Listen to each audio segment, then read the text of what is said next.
the Ticats Audio Network.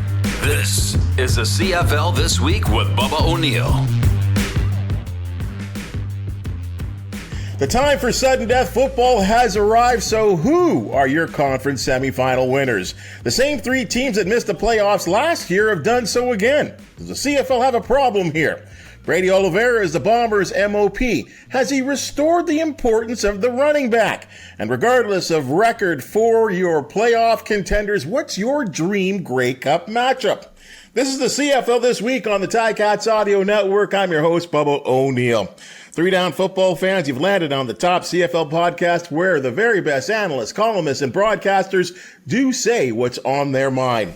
This week, although he's the best in the business at certainly what he does at the TSN network, I kind of often wonder what he'd be like running a football franchise one day. Duane Ford, great to have you. Thanks for having me. I appreciate it. Well, you know what? He's the man under center for Football Canada, and well done on getting flag football into the Olympics. Appreciate you, Jim Mullin. Hey, Bubba. Hey, guys.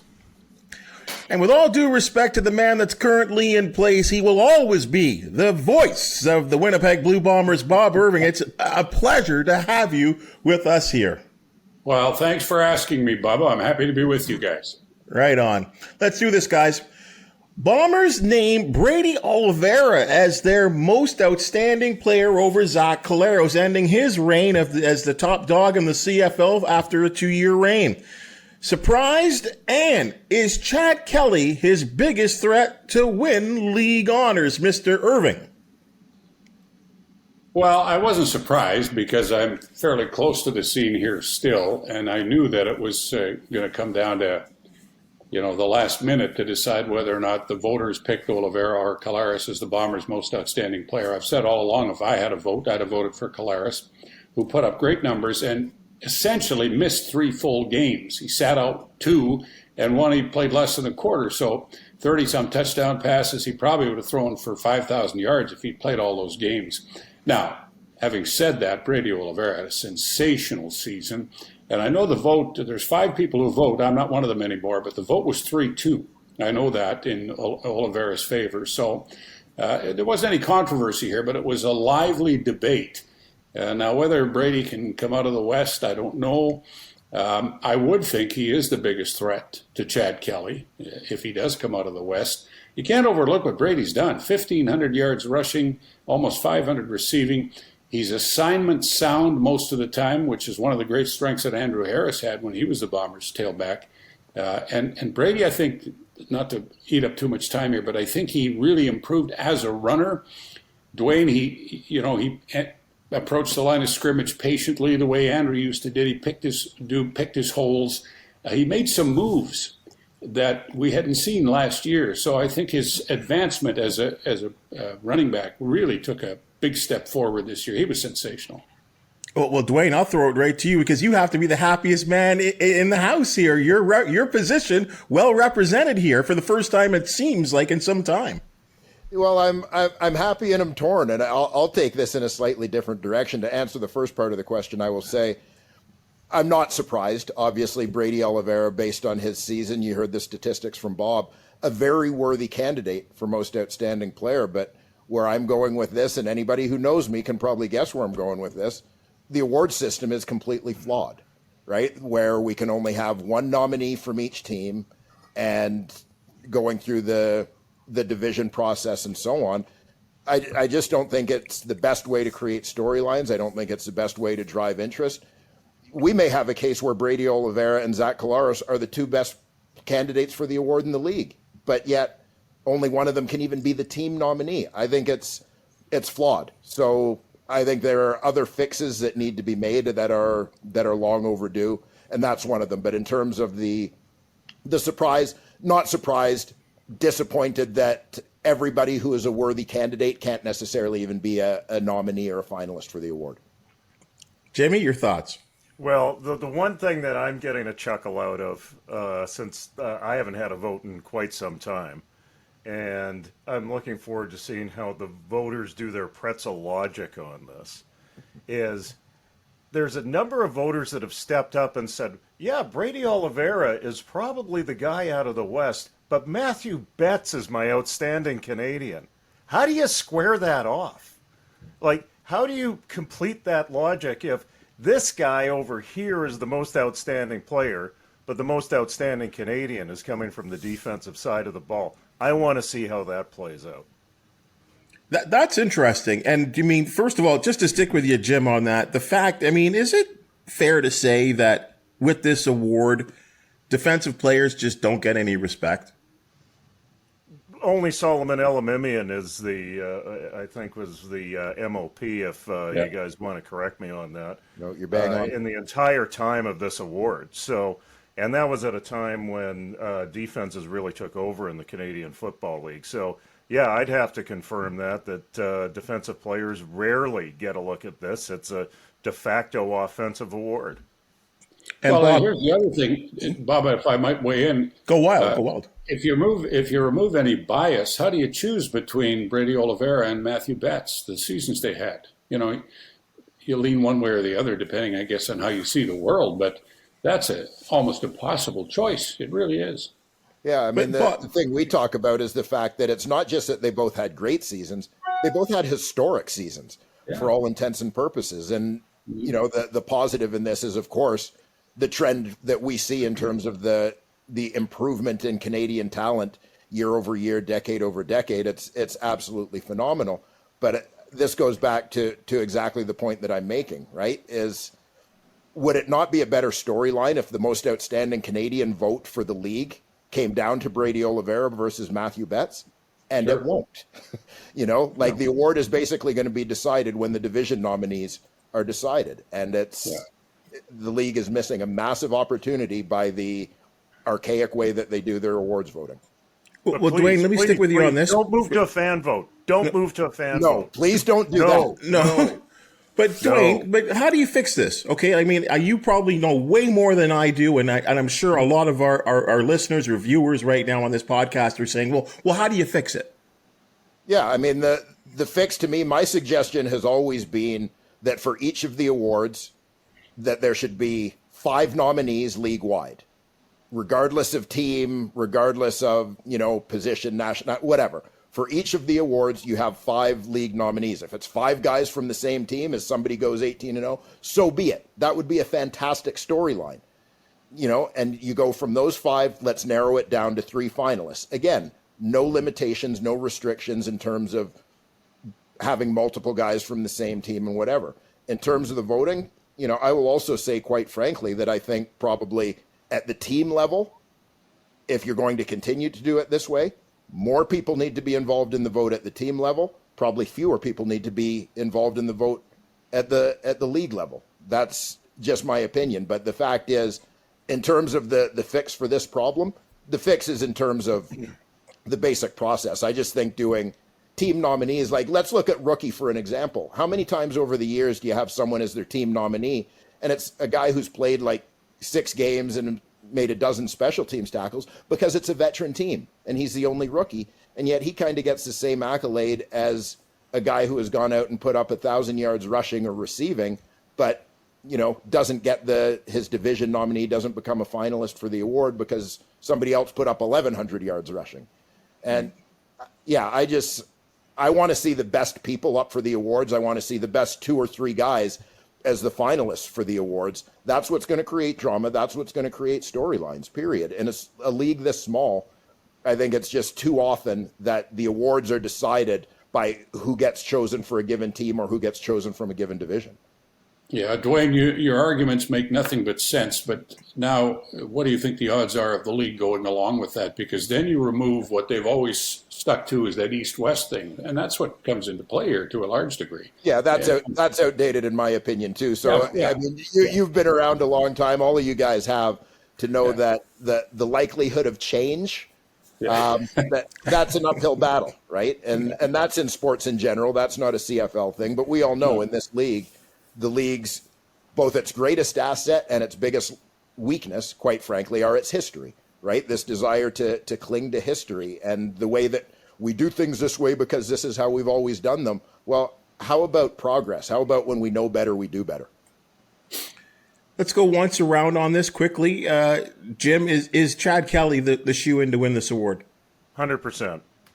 In my mind, 100%. Chad Kelly, and there's been an effort behind this to make him the face of the league, to try to help sell football in Eastern Canada. And I think that when you take a look at the record of the Toronto Argonauts, even though the Toronto Argonauts are much more than Chad Kelly, at least for what he represents right now in the Canadian Football League, is an avatar.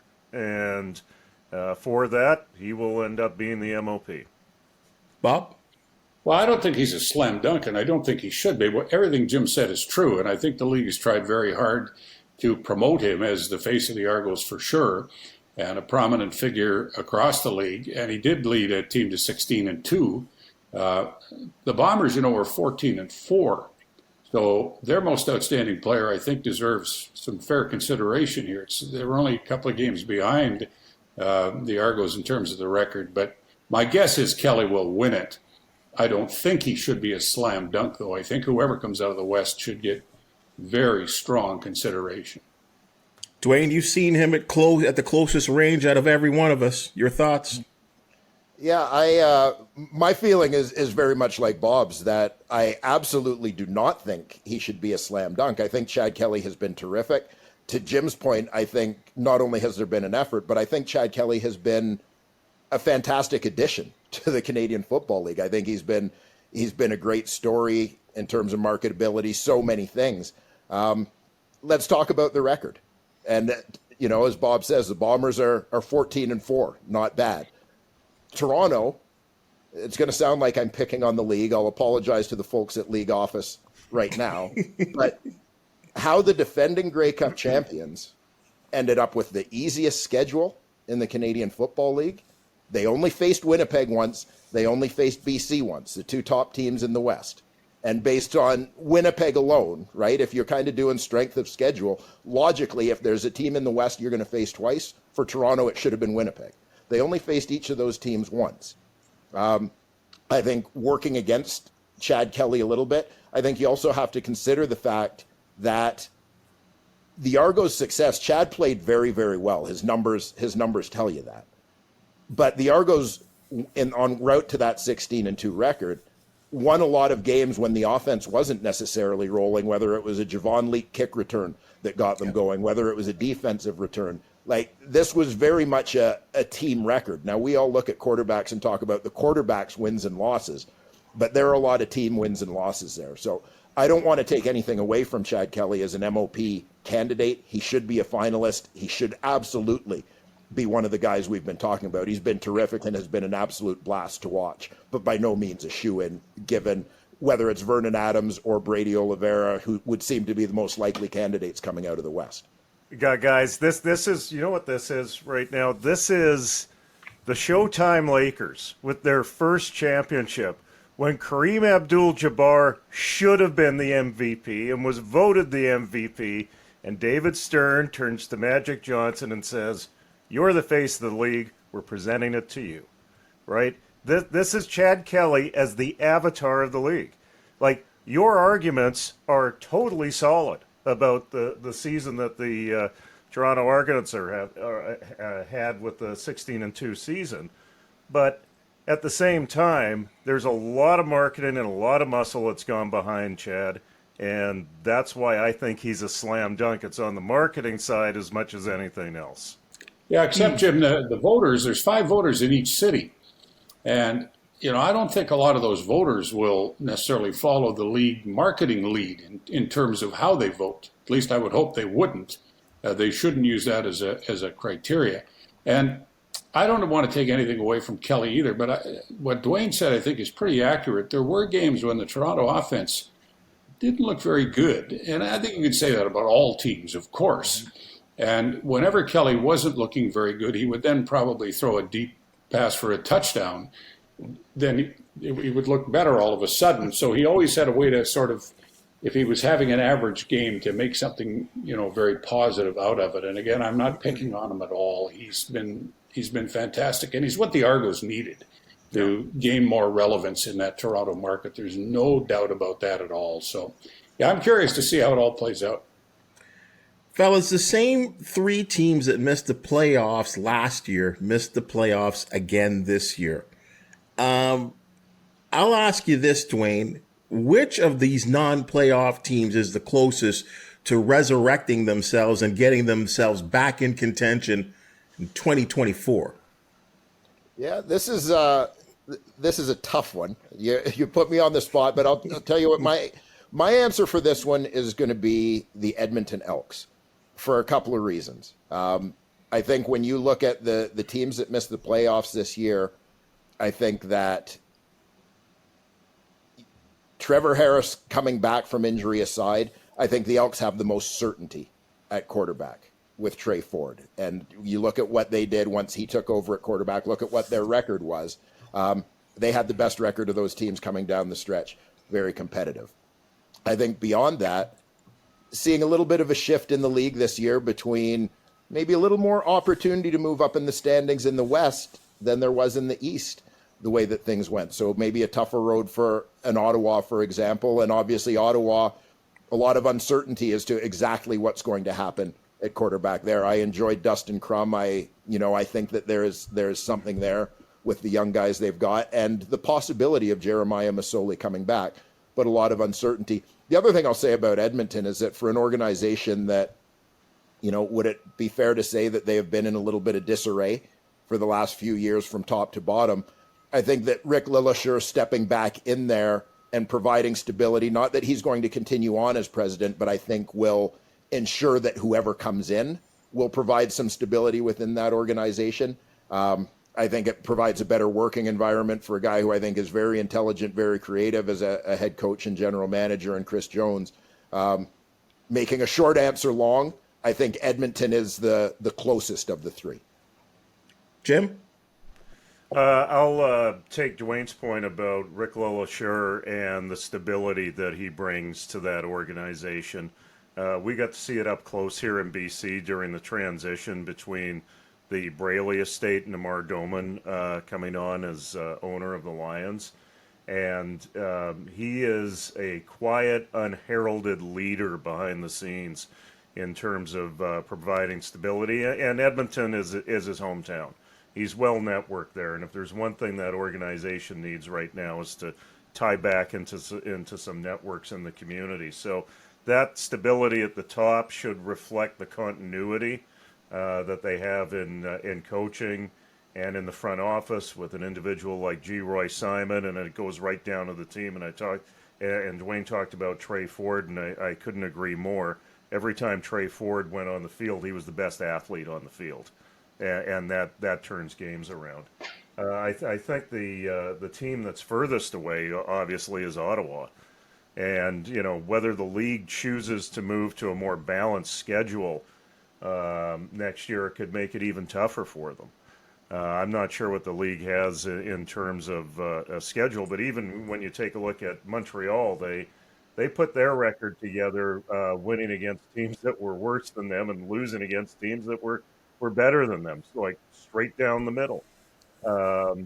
We need more balance in the schedule, but if that comes to pass, things will get even tougher for Ottawa to dig out of the hole that they're in right now. The other question that I have is, if we have these three teams stuck in this pattern, and as much as it looks like Chris Jones is working his way out of a ditch right now, is this operations cap that's applied to coaches and managers really holding these bad teams in place in terms of not being able to make a change when they need to make a change?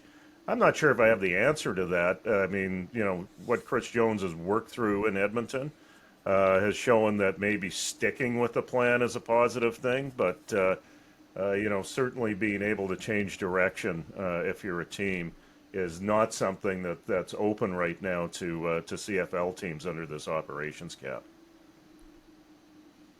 Well, I would say, yeah, if Trey Ford can become the complete quarterback that we'd all like to see him become and improve his passing skills, then it's Edmonton for me. They've got more continuity. I think they've got fewer free agents than any other team in the league this offseason. So they're going to come back with a lot of the same personnel, and they'll play together now for a year. Ford's a sensational athlete for sure. I'd like to know who the head coach in Saskatchewan is going to be, because I think if Trevor Harris comes back, and he was pretty good before he got hurt, and he's going to be 38 years old, but if he comes back, then they got stability at quarterback, and I know that's a huge question mark. And then, again, depending on who their head coach is, I think the Riders have a chance. Remember, they were 6-5 at one point this year, and they beat the Blue Bombers. And, they looked like a team that could maybe make some noise, and then they just fell apart. So I don't think they're far away, but I think Edmonton is pretty close too. Ottawa, gosh, I would just wish them luck, okay? Duane, Bob brings up an interesting point. You're talking about this Rough Riders team that looked good. Look what they did on Labor Day, right? Look what they did to a real good Bombers team on Labor Day. And I don't think that was a fluke. They played really, really well. And in back-to-back years, I don't know if in all your years of watching, have you seen a team lose 7 in a row in back-to-back years? Yeah, this is the thing. One of our colleagues, Dave Naylor, brought up the point a little while ago to me. He said, yeah, in the last 2 years, after Labor Day, they are 0 for 2 years. And it's remarkable. So, yeah, we say, look at what they did to Winnipeg on Labor Day. Well, I have to look back through a lot of bad stuff to find my way to Labor Day. And so it's, it's hard to imagine, right? As I thought about this question, one of my thoughts was we talk all the time about the Saskatchewan Rough Rider fans as being the most loyal fans in the CFL. And I'm not convinced that they are the most loyal fans in the CFL. I'm convinced that they might be the most emotionally invested fans in the CFL, for better or worse, right? When things are going great, absolutely. The love that gets poured behind that team is phenomenal. But we saw as they struggled down the stretch this season, you had a very, very vocal and unhappy fan base that, that can kind of maybe contribute to momentum going in one direction or another with that team. But yeah, for them, Trevor, to Bob's point, would be a big re-add for them, obviously. I think Trevor's still got some game left. It sounded like his rehab was actually going pretty well down the stretch of the season. He came up to the booth to visit us when they were in Ottawa. But as well, yeah, not knowing exactly what's happening with the head coaching situation there, it's tough to know exactly where they're going to make a projection on that team. And maybe the new head coach in Saskatchewan doesn't want Trevor Harris, right? Maybe he wants to go with Donegal and some young guys. So there's so many unknowns around them. When Duane talks about making emotional investments into the team, I'm not sure if you guys have had the opportunity to listen to the Saskatchewan Rough Riders post-game shows on radio. Yes. They are pure entertainment. Well, we had Daniela Ponticelli here on this show a couple of weeks ago, and she talked about two, and I can't remember who they had lost to. I think it was the Hamilton loss. The Hamilton loss, which, for many reasons may have been their low point after all the buildup that they had to that game. They had two callers in tears, crying on air about their Rough Riders and their performance and how disappointed they were. So you talk about fan investment. I can't remember the last time I've seen anyone crying over, at least on air, about a football team. So yeah, that's incredible what's going on there. So let's wish those three teams good luck, because I'd like to see a little more balance in the league, obviously. Yeah. You know what? Of the 6 teams in the mix right now, I'd like all 3 of you guys right now. And it doesn't matter. Now, please don't tell me what you think is going to happen. Invent, of the 6 teams that are in the playoffs right now, Jim, your dream Grey Cup matchup of the teams that are in there right now. Well, I might be on remote football island right now, but down deep I'm a big city guy, so I'm hoping for a BC-Toronto final. And one of the reasons why I'm hoping for a BC-Toronto final is history, and another is the 2 quarterbacks.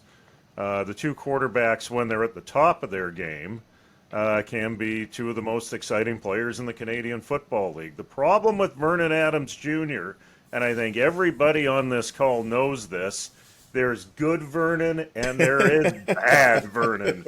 And he can show up on a drive, he can show up in a quarter, he can show up in a half. And when he's on and he's got his game together in terms of entertainment, you're not going to get much better in this league. And then if you look at the history between BC and Toronto in the final, there was the Dave Casey game back in 2004 that was full of intrigue. There was the first game played in the Dome, the 18-17 game back in 1983. There's a good history between these two teams, and I'd like to see two of Canada's biggest markets playing to maybe give it a boost in terms of ratings at the end of the day, because at the end of the day, there's a business portion of this as well. So I'm all for a BC Toronto final, and maybe some of those Toronto fans can find their way down to Hamilton to watch a Grey Cup game.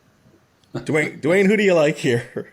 Yeah, this is another one of those that has me torn, because I think any sort of permutation combination of two teams that you could come up with, I think that there are some terrific storylines there, whether it's connections between coaches, players, whatever the case may be. For me, it probably comes down to, I like for the regular season to mean something. So I like for the two best to see the two best regular season teams be successful in the playoffs. Love the drama of one-game playoffs where anything can happen, but I don't love seeing, as we have seen sometimes over the years, sub-500 teams winning Grey Cups. And so in order for the regular season to mean something, that would mean a Winnipeg-Toronto Grey Cup being played in Hamilton. But to see Winnipeg and Hamilton meet for a third time, and to meet again in Hamilton, somewhat outside of pandemic conditions, I mean, there's something to that one too. But bottom line, if I can only pick one, I'm going to pick the two best regular season teams would be my dream matchup. And before, Bob, you get into that, can I tell you that and I don't really have a vote here. No one cares what I think. But here's why I love the Ticats and the Bombers. Back-to-back years, the Bombers have come into Hamilton and got whacked, right? And then you think about that first game of the year in Winnipeg, where I believe Winnipeg had like a 28-point or 24-point lead, and then Hamilton somehow got back into the game, and it was a one-score game at the end at IG Field, and the crazy things happened, punt blocks. I feel like these teams, and then of course the Ackland dropped pass. It was a 2021. There's something about the Bombers and the Ticats to me that are always really, really interesting, Bob. Yeah, I understand that. I have to tell you, though, as a guy who's in Winnipeg, there is an appetite here for a Winnipeg-Toronto Grey Cup. And I know there's some Bomber fatigue. They've been there the last 3 years. And fans do get tired, across the country, do get tired of seeing the same team all the time. I get that because I've seen it over the years. But there's a feeling among the fandom here that they'd love to see the Bombers and Argos play because they want to see Winnipeg, first of all, get revenge from last year, losing the game to the Argos, and maybe cut the Argos down to size a little bit. The Argos have got a pretty good strut going on right now at 16-2, and I think we can all see that. This isn't me talking. I'm talking on behalf of the fans. This is what the fans would like to see. And I'm with Duane, too, in best on best. You got a 14-4 against a 16-2 team. Come on, what's any better than that in terms of a matchup? So that's the game I'd like to see, simply because I think those are the two best teams in the league. Well, the other thing that I'm going to tack onto that with Bob is the fact that just because of the way things played out with Toronto clinching so early, we kind of got robbed of an opportunity to see that rematch, right? Like, the season should have opened with those two teams playing each other. Grey Cup rematch in week 1 is what I would have liked to have seen. But the fact that they only had one meeting, and it was after the Argos clinched. So that was a game where Chad Kelly didn't see the field at all. It wasn't best on best. It wasn't the matchup that we wanted. And so, I kind of feel like I agreed with the decision to sit Chad Kelly out in that game. But somebody out there in the world of football karma, I think, owes us that matchup. Duane, you're close to the TSN thing and kind of understand the league and how it runs probably a little bit better than most. Can you explain to me why, and we see this in the NFL and it draws huge ratings, and not to say that it has to be the NFL, why there wasn't a Grey Cup rematch right out of the box, like first game, Friday Night Football. I'm sure that, and then as you said, only one meeting between the two Grey Cup teams. To me, that seems like, and I'm no smart guy, but it seems pretty obvious that TSN as a network would want to sell that matchup. Why is there something? And then you get Ticats and Argonauts 4 times, which, you know what? Wonderful rivalry, but 4 times in a 9-team league seems like a bit much.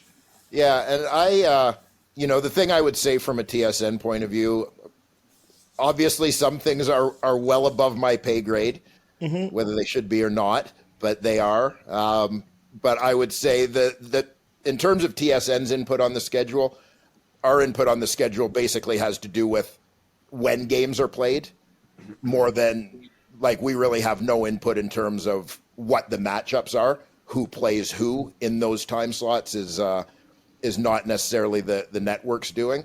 That's the league, and I think that, this is kind of our opportunity to say, in terms of traditions that should be established and stuck to, a Grey Cup rematch in week 1 should be a bit of a given.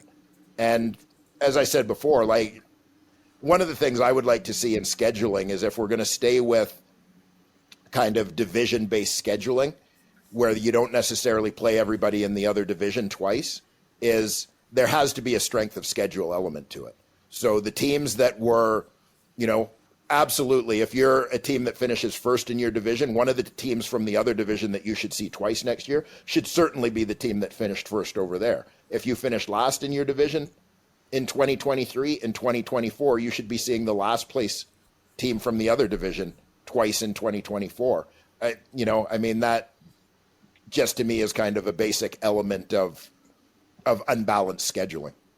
Yeah. Bubba, let me just weigh in one more item on this. And, we hear all the time, scheduling is complicated. Yeah, it is. Stadium availability and all that stuff. But scheduling is also marketing, right? So Duane and I had this discussion a few weeks ago in Winnipeg. The first thing the league needs to do when it puts together the 24 schedule is match up the Grey Cup finals in the first game of the year, and then let everything else fall into place and make sure that they play twice. And if you're going to tell me that is too difficult to do, then I'm having a problem with that. Just make it a priority. Make it a priority to schedule certain teams and at certain times of the league and build everything else around it. So quick point here. One of the most compelling Grey Cups that we've seen in the last 25 years. 2009, 13th man, right? Yeah. What was the first game of the 2010 season? Oh, the Montreal, double over. Saskatchewan. That game was legendary. Yeah, that was probably the best season opener I've seen in my 40-plus or 50-plus years of watching Canadian football. Is that the S.J. Green catch in the back of the end zone? Yeah. It was electric, that game. Yeah, it was wild. Like, there's your lesson. If you've experienced the lesson, why haven't we moved on year by year by year since then? Yep. In the years after that, making this automatic. Sometimes complicated. It's just a head scratcher. Maybe we should run the league, guys. All right, guys, let's get into the playoff matchups that are available, Bubba. We could use your 50 years of experience there, sir. Your East semifinal winner is and why, Mr. Bob Irving?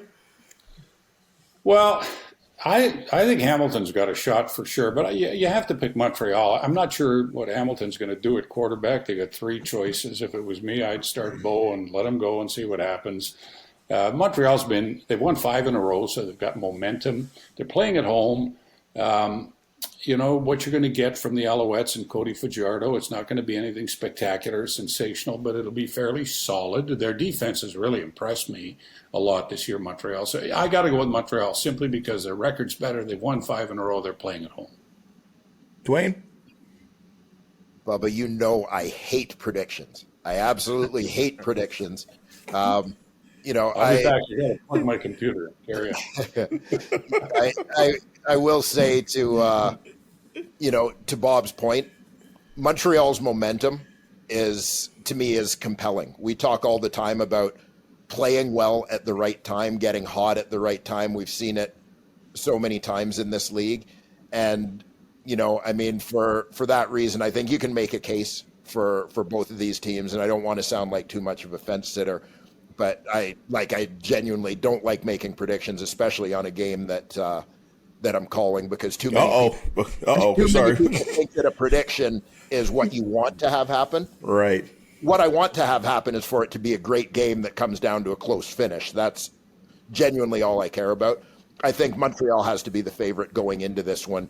You look at their record, as Jim said earlier, they have beaten teams that they've had a better record than. They've lost to teams they've had a worse record than. Well, they have a better record than Hamilton. They've been hot down the stretch.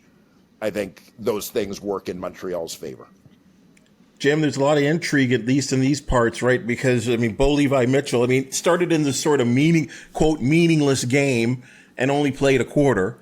And in the two real games that Montreal defeated the Ticats, they were dealing with a backup quarterback. So the belief around these parts is he's healthy, he's ready to go. And they've sort of ramped him up getting ready for this game, which, I have to believe gives them the best chance. Though Matthew Schultz took the week off last week, he's been solid when used this year. Your thoughts on this matchup?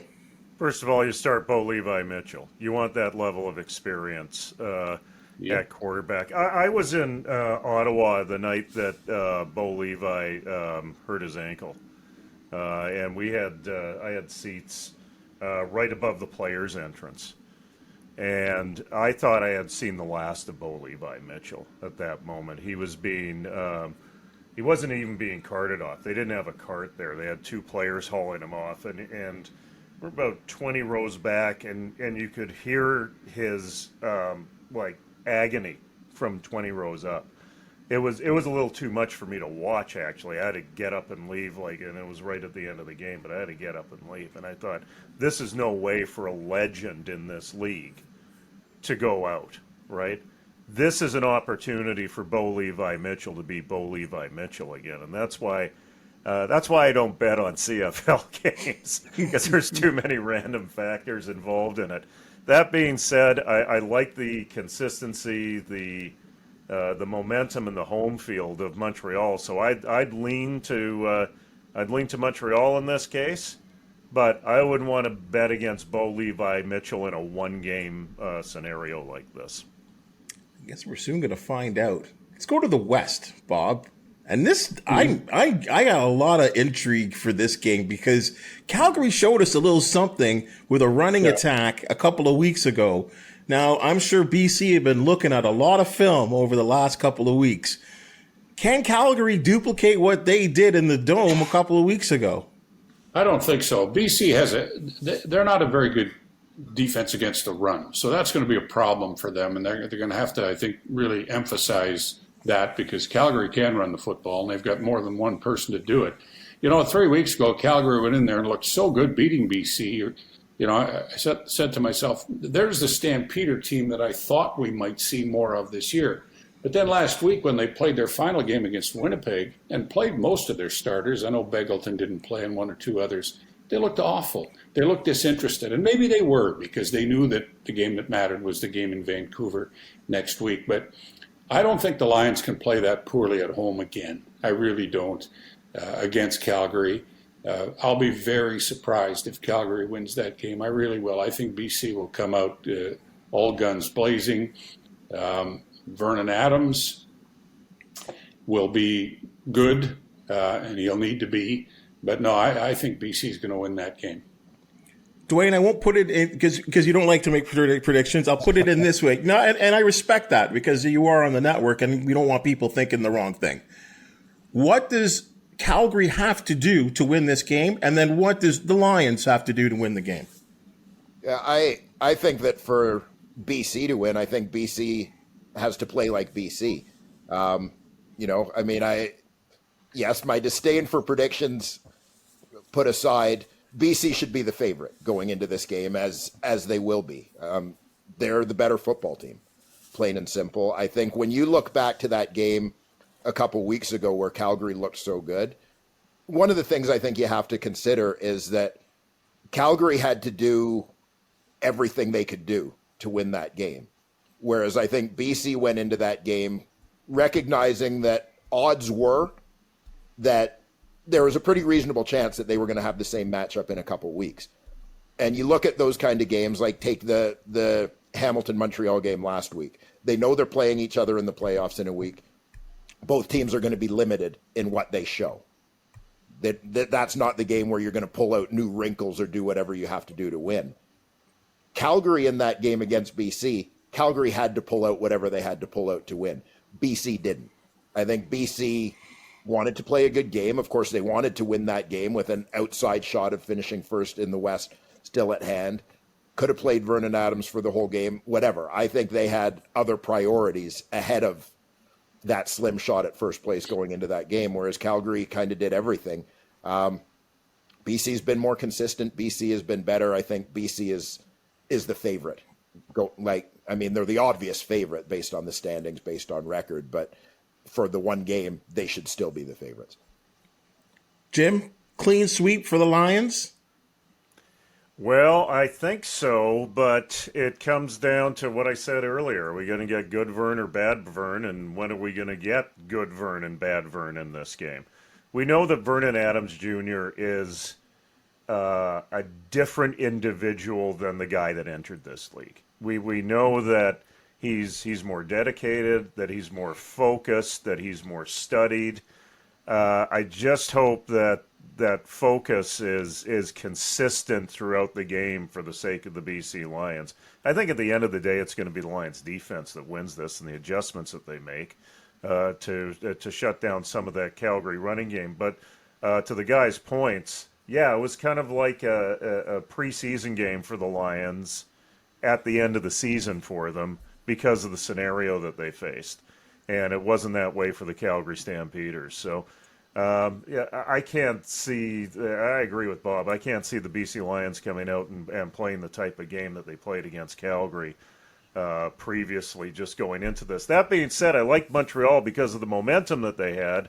Lions did – with that game, the Lions don't have a whole lot of momentum coming into this. So, once again, a reason why I don't bet on Canadian football games.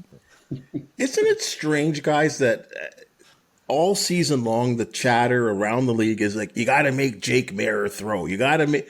This is a guy that unseated. We just talked about Bo Levi Mitchell. He unseated Bo Levi Mitchell as the starting quarterback because of his throwing ability there, Duane.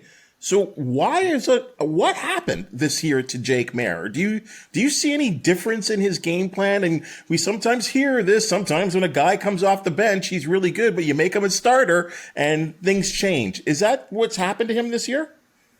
No, I don't think that's the case necessarily. I think sometimes that it can be forgotten that Jake Maier is still a young quarterback in the Canadian Football League. And you look historically, everybody's going to have their ups and downs. There have been very few guys on whom it has been a steady upward trajectory or that have sort of started great and always been great. So I think that there are always going to be ups and downs for guys. There have been a lot of changes when you look at some of the staff in Calgary over the course of the last few years that I think are a factor. They had a lot of injuries at receiver this year that drastically changed the look of their team. And, continuity is such a big factor in success. And, we often talk about it from year to year that, keeping a core group together, building on that, building from year to year, how important that is, especially with short training camps and so on.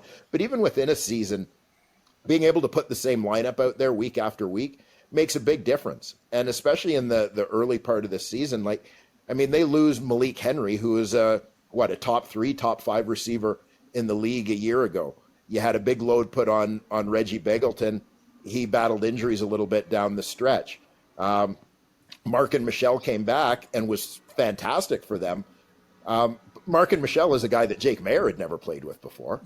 And so, just getting on the same page, finding that continuity together, I think that was part of the battle for Jake Maier, whereas Calgary, I would contend, had a lot more consistency in their lineup in previous years than they did this year.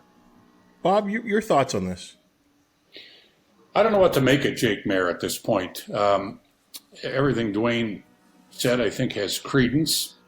And there's a lot to be said for continuity. When I think Duane was talking about continuity, I'm thinking about here in Winnipeg, Mike O'Shea's had the same coordinators for the last number of years, basically the same coaching staff for the last 5 or 6 years, which in this league is unheard of. And I think that's a very underrated reason why the Bombers have been so consistent. They've had the same quarterback since 2019, the same offensive line basically in the last 4 or 5 years. So the togetherness and the consistency that this franchise and team has had is remarkable, and it's one of the reasons, and of course they have good players, that helps a little bit. It's one of the reasons they've been so successful. And Calgary had a lot of turmoil this year for sure, in terms of their lineup and some changes in the coaching area with Dave Dickinson becoming the GM and the coach. And, but Jake Maier, I watch him play and I think, boy, this guy, he looks really good. But some games I'm not sure he plays really good. So I'd stick with him if I'm Calgary. He's still my guy going forward. But, I don't know if Calgary can win that game in BC on the weekend. But I think they got to stick with Jake Maier and, to kind of give them the same group of guys to play with next year and get some consistency going and then see where that takes them. You started this, Jim, by saying, bad VA, good VA, right? And that's kind of the word about Calgary's quarterback as well, too, after he looked so good last year.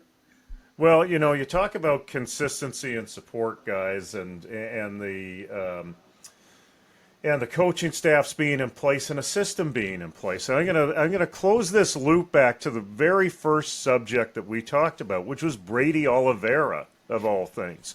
Because Brady Oliveira doesn't exist in that running back spot, at least I don't believe so, unless Andrew Harris is there and there's Canadian depth in that spot, and there's that support system around him to work him and develop him into that spot so you can move on to the next guy. I'm not sure if Jake Maier necessarily had that sort of support and that sort of conveyor to get him to where he needed to go. And to Duane's point, in terms of the change and the injuries and the adjustments he's had to make to the guys that are in his receiving core, and people also don't see the how hard that swan has to paddle when that coach also becomes a general manager. People don't see it. Adding that portfolio on actually does mean that you're doing 2 full-time jobs, regardless of the support that you have in that front office. So with all of those changes that people don't see, it actually affects that type of support that you could give to your key player, your key quarterback in this case, who is essentially flying without a net underneath them now that veteran presence is in another city.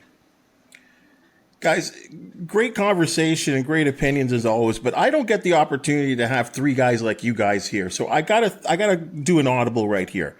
And I discussed this maybe about 6 weeks ago, so I'm coming at you fresh on this one. I think you guys all saw the game. Duane, you were on the call for the Ticats and the Alouettes game. And Jason Moss's second use of this quick kick to get a first down thing.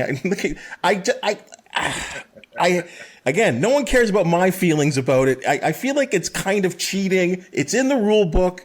You guys know exactly what I'm talking about. Duane, should this be something the league looks at as a way, like it continued, it got them a first down. And I don't know how you defend it. So your thoughts on this sort of kind of crease in the rule book, I think. Yeah, it's a play that I don't love, but I appreciate the creativity, the awareness, and quite frankly, for lack of a better word, having the nuts to do it, right? Because, I mean, if that goes off your foot the wrong way at all, I mean, that's immediately a turnover as well. So, I spoke earlier about, my like and dislike for the league doing things a certain way because this is how we've always done it. It's one of the quirks in the league. As I said, I don't love it, but kind of the quirky creativity that it allows for in the world of Canadian football, I'll let this one slide. Yeah. look, it's fun, right? It's fun to watch that sort of thing. But when you're 2nd and 20 and gain 2 yards and get a first down, it's wrong. It's all wrong.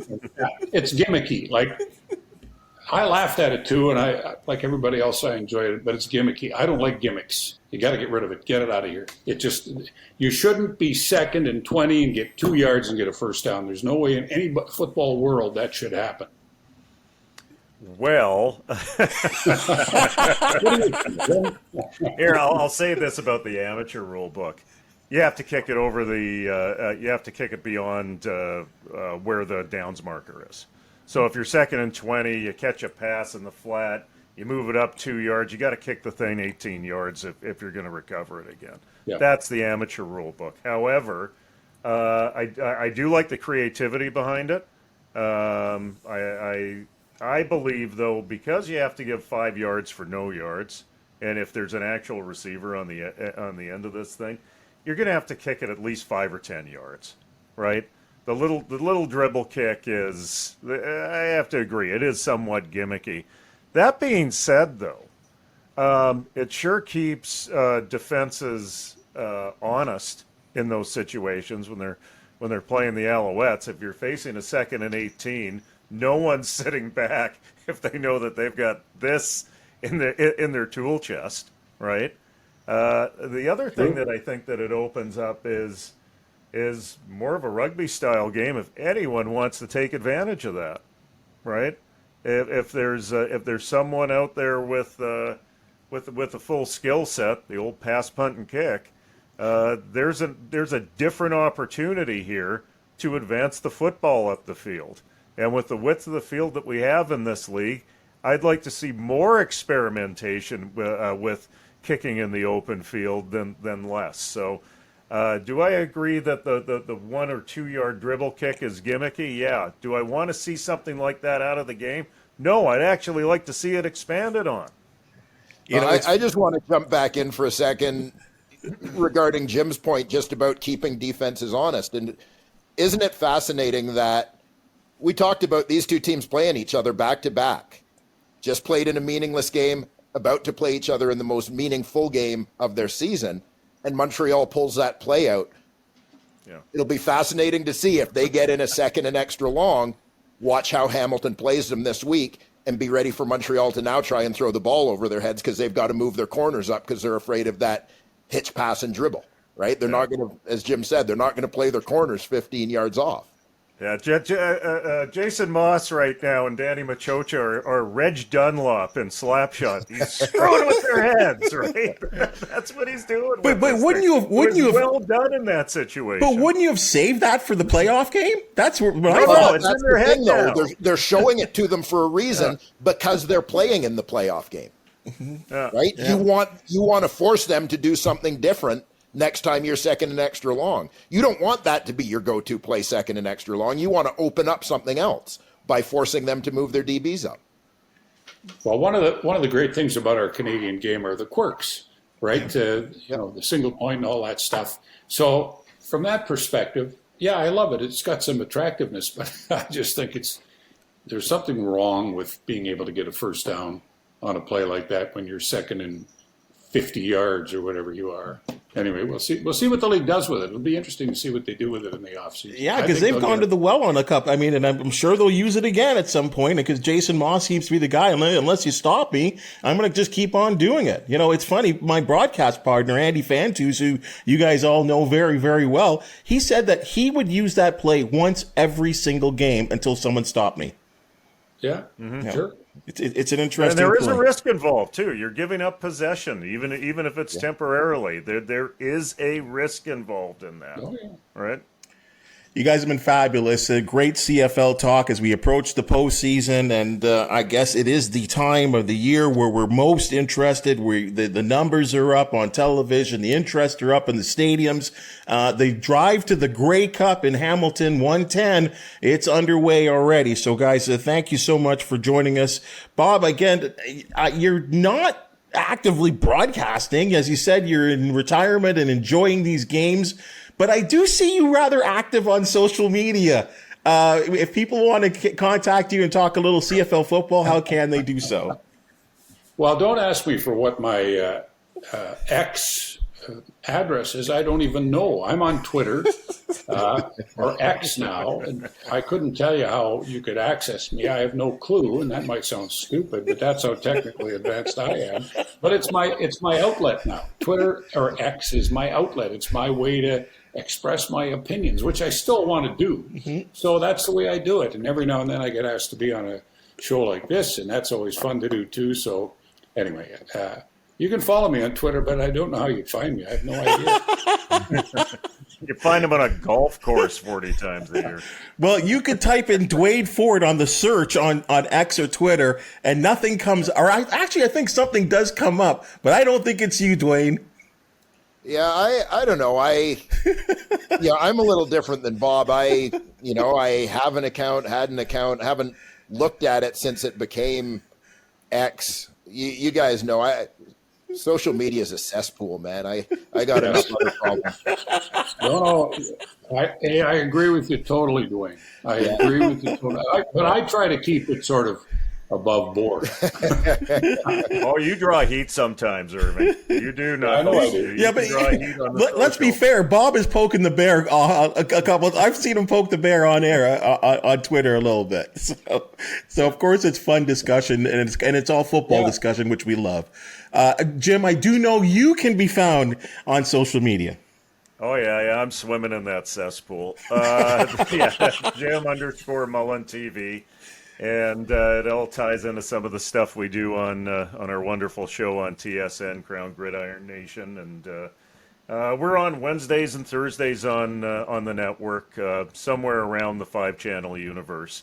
Usually we're good for at least once a week a beer and a brew, which means if you go to a restaurant, we'll be up on in the restaurant. So you can catch up on Canadians in college and university football there. And Jim, show for the hardcore Canadian fan. Thank you very much. You took the words right out of my mouth, and I think you can. It's time to pose you the question right now. I know you're seeing what's going on in the OUA. Is it time that Western's going to get knocked off? You know what? The thing I will tell you guys very, very honestly, I purple and proud all the time. I support my team, but I actually love how competitive the conference is this year and how many close games Western has played. It's better for OUA football. It's better for U Sports football, the more competitive it is, quite honestly. So, love seeing my guy Michael Faulds at Laurier with their terrific record. That game came right down to the wire against Western. Steve Snyder at Queens, we've got that matchup again. We all know the barn burner those two teams had earlier in the season. Great for university football. So I go Western, but I love seeing the close games. Well, I think there's another side to this for Western is that, they, in past years, would have teams put away by halftime, right? In a number of games this year, they've either been down at halftime by a score, tied at halftime, or haven't really pulled away. And so I think in some of those years where they've kind of gone to sleep a little bit in some of those games leading into a Yates Cup, where they've been upset. That's not going to happen this time around. I am really looking forward to a rematch between them and Laurier in the Yates Cup. I think that might be the game of the year anywhere in university football. And one of the great stories for me is Windsor, how they've taken advantage of their recruiting advantages being located so close to Michigan. They brought in a few American kids. They've turned that a program around the Cercelli family has. That's a positive. But Western and Quebec have the tougher road here. So I'm actually thinking that we're going to have a repeat of the 2015 Vanier Cup with UBC taking on Montreal at Queens. That's what I believe. I still can't get over how the mighty Manitoba Bisons got into the Canada West playoffs, though. Bob, you and I were talking about this just before we came on here. Yeah. I have never seen anything like that in my life, where Calgary's up by 20 points. There's I think 9 seconds left on the clock. Manitoba has a timeout remaining. You're on your own 22-yard line. You run a running play. It's a fumble. It's a scoop and score. Manitoba then scores a 2-point conversion. All Calgary had to do was take a knee and then run around because of the point differential, and they would have been in the playoffs.